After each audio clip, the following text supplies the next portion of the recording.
Fernandes' Centurions card is here, and it's got some big upgrades as well as going up to double 4-star. We're going to use him as a cam with Playmaker plus as his role, go into some rivals, and see how good this card is. Militao, Van Dijk, Caicedo and Rodri in front of us for Bruno's first game for the club. I'm really excited to try this card out because his base card was really good for a starter team. Now this Bruno card is all about the passing. He's got Incisive Pass Plus, as you can see popping up on the screen right there. He also has Pinged Pass and Lobbed Pass. So basically any type of passing that you do with Bruno should feel really smooth. And so perfect for a cam position. Even if you are playing him further back as a centre mid, the stats suit. So we can pull off some really nice passes in build-up play with this Bruno. Like, look at that for a through ball, nearly an early assist. He also has first touch, so any balls that are pinged into him, like this one, or that, should be controlled significantly better. And he can just take it like that, and then get himself involved in more build-up play. All of these first touches, really good. This card is not cheap. He's coming in at roughly 700,000 coins at the time of recording, which is a massive upgrade on his fodder price of his base card. So I'm expecting big things. Good touch, Bruno. This is what we want to see. Just get him involved in build-up play as much as you possibly can. That is how you use this card. And if he can break into the box himself and win a penalty, even better. He doesn't have ridiculously good pace, so you're not going to be expecting him to break away. However, one thing we know about Bruno is he's good at penalties. His shooting stats in general are fantastic, and penalties in particular are very good. Coming in at 93, he puts it bottom corner. He's going to be very reliable in those scenarios for you. His dribbling stats aren't actually the best. He does have 4-star skills, so he can do some fancy stuff like that, but he's not going to be skilling past an entire team. And as we go into the second half, it is worth noting his stamina is very high in this game, and you compound that with the fact that he has Relentless as a playstyle. And as we were talking about his passing playstyles before, it's important to look at his stats as well. Because playstyles are one thing, but if you don't have the stats to go with them, sometimes it's not quite going to be enough. But Bruno's passing stats are elite. And so he is going to be able to pick out nice through balls and nice pinged passes into the feet of attackers in order to get some banging assists. Assist from a corner though? There you go. Whips it onto Van Dijk's head. Nice delivery. He does have dead ball as a playstyle. Bruno finds himself in decent space.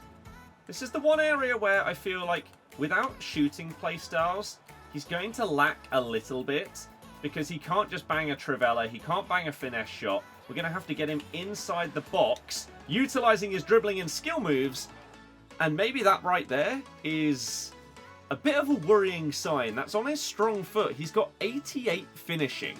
He's caused a rage quit, but you've got to hit the target from there. As we go into game number 2, let's take a little look at a couple of other cards that will play very similarly to this Fernandes. I think if you're going for a big budget card that is maybe a little bit more expensive, then you can look at Marek Hamšík. He is going to be a bit more of a goal threat, but Bruno maybe tops him a little bit in the passing. If you're looking for a card about half the price of Bruno, then maybe you could go for someone like a Frank Lampard, especially if you're looking for more of a centre mid. What a ball that is. Got to finesse that. It's a great incisive pass through ball from Bruno, assisting his United teammate in Garnacho. But if you want a really budget version of Bruno, maybe look at the newest Centurion in Thomas Müller.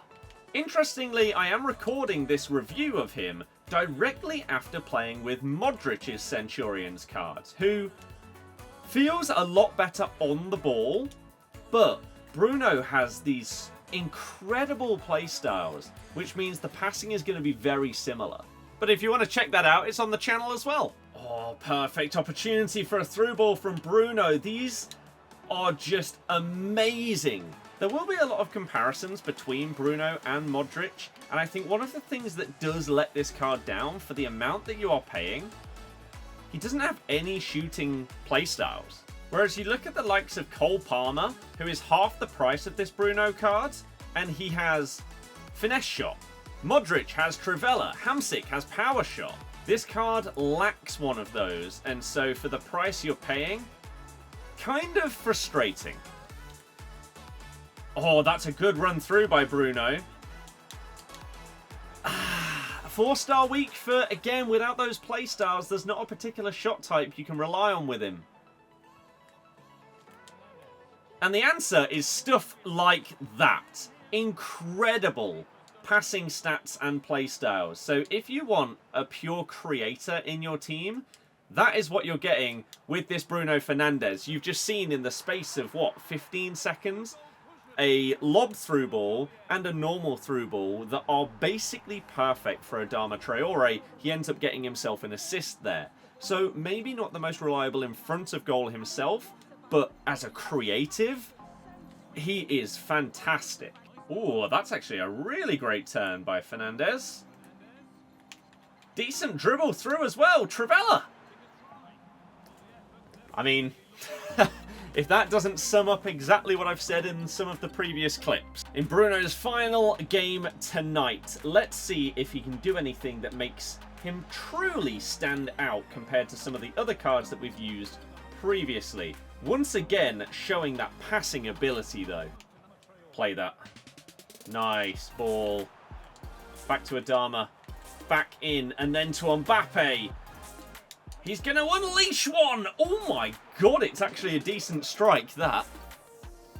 This is the one! That is a Bruno assist for VVD. Once again, from a corner. Great delivery on this card, it has to be said. Nice and consistent. Keep that run going, Bruno. Give you a chance to finesse here. Green timed finesse from outside the box. He can still score from time to time, though. Ping that into his feet. Good touch. Okay strike, but once again, letting us down a little bit there.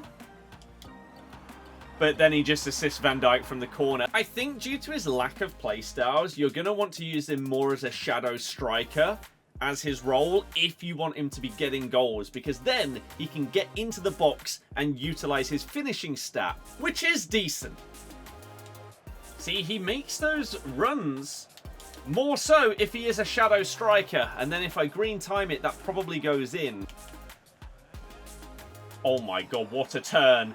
That is more like it. And it feels like we are going to get a rage quit to end this one off before we get into the final review and recommendations. So with Bruno, I would recommend an engine chem style. I recommend that for a lot of players, but it's because it is so good at boosting stats that are very important in midfield and especially at the attacking mid position. In terms of how to play with the card, use his passing. It is amazing. The through balls, the over-the-top passes, he is really, really good at it. He's even got pinged pass, which is lacking from a few other cams in the game. I wouldn't rely on his dribbling that much. His stats are actually pretty good in it. However, he didn't feel the smoothest on the ball. He doesn't quite have the technical dribbling and other things like that. And if you want him to be shooting, because he lacks the playstyles that are best for shooting outside of the box, which is really important for a cam, finesse shot, power shot, and Trivela, you're probably going to need to use him on Shadow Striker in order to get him into the box to be utilizing his finishing stat instead. For some players to get some chemistry and to use alongside him, for perfect chemistry, you can use that Diogo Dalot. Garnacho is another really, really good Man United option. If you did that Diogo Jota, that is going to be lovely chemistry for you. Or if you want to splash some cash, you could go for CR7. For the ratings of this card, for his pace, it's not that great. It's okay, but not that impressive. So I'll give him a 7 out of 10. His shooting, he just massively lacks the playstyles that are really, really pivotal for using a center attacking mid. A striker lacking these playstyles is fine because they'll be in the box, whereas a cam is outside the box. So I have to give him a 7.5 here. Passing, on the other hand, was amazing, and his playstyles are perfect for this position. I'm giving him a 9.5. The only reason it is not a perfect 10, he lacks a 5-star weak foot. For his dribbling, I didn't rate it, to be honest. Okay stats, but no technical, no trickster, no 5-star skills. It didn't feel amazing. I'll give it a 6.5. However, he does have the first touch play style, which means he can receive the ball and then lay it off really, really comfortably. So for that reason, he bumps it up to a 7.5. Defending is just not great. I do not recommend utilising him as a well-rounded centre mid. He has to be used as a cam. We'll give him a 4. His physicals, though, in terms of his physicality itself, not insane. His strength is not crazy high. He's not incredibly tall either, but he does have good aggression, which helps in the tackle, and his stamina combined with relentless mean you can use him and run around with him for the entire game, no problem. We'll give him a 7.5. Overall, I'm going to give this card an 8 out of 10. The passing is really impressive, but the lack of shooting and dribbling playstyles does let him down. Value for money, I feel like you want a little bit more in terms of shooting or dribbling to justify this price, especially with the value of Cole Palmer being half of Bruno's cost. I'm going to give him a 5 out of 10. Hopefully you enjoyed the video. Leave a like, subscribe. I'll see you guys next time. Goodbye.